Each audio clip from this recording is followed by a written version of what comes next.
Okay,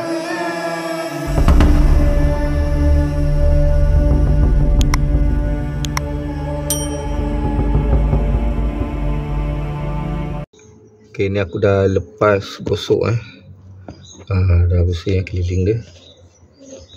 Kita lap bersih. Ni lubang pergi pipe besi tu.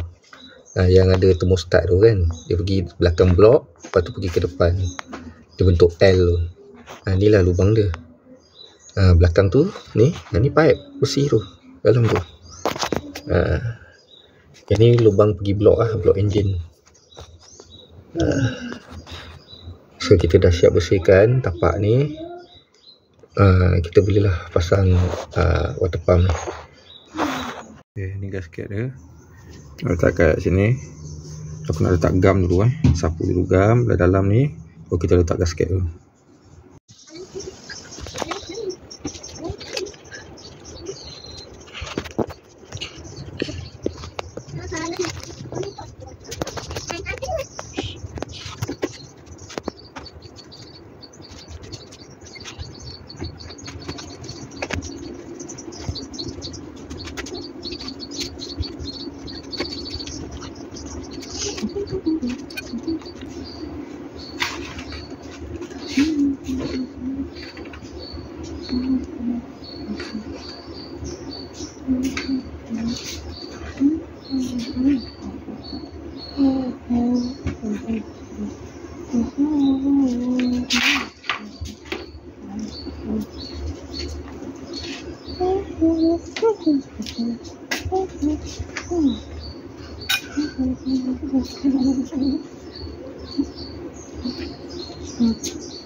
Okay, kita sapu tipis-tipis macam ni. So kita masukkan dekat tempat dia.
Okey, aku dah ikat semua Ikat semua.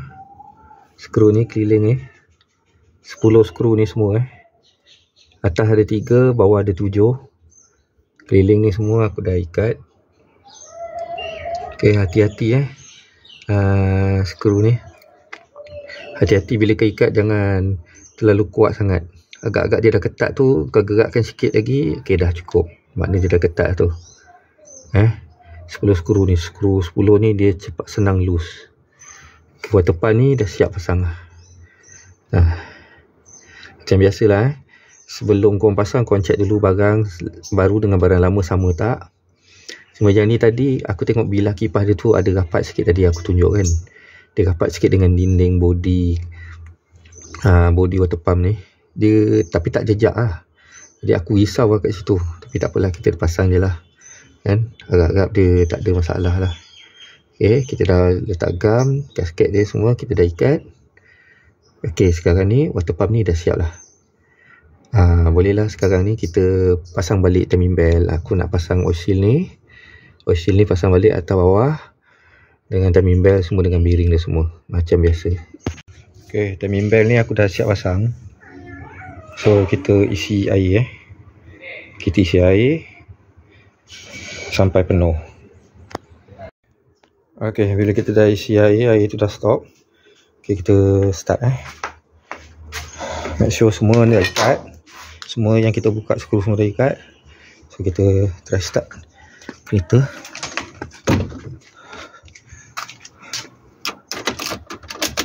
Bismillahirrahmanirrahim.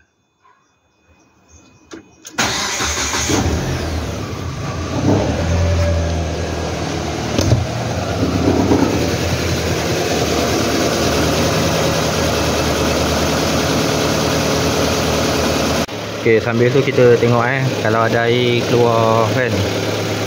Kita tengok kat bawah kereta ni. Tengok ada air keluar tak? Kita tengok ada air menitik tak? Dah tak ada, mana okey lah tu. Air tangki spare jangan lupa kita tambah. Okey, bila kita tengok air dah tak masuk, kita tutup je radiator cap ni. So kita running lah kereta ni Besok pagi kita check sekali lagi air radiator. Kalau tak cukup kita tambah. Tak kisah besok pagi ke ataupun kalau kita ada jalan, kita parking, bila enjin dah sejuk kita buka radiator, bila enjin sejuk kita tengok tambah air lagi.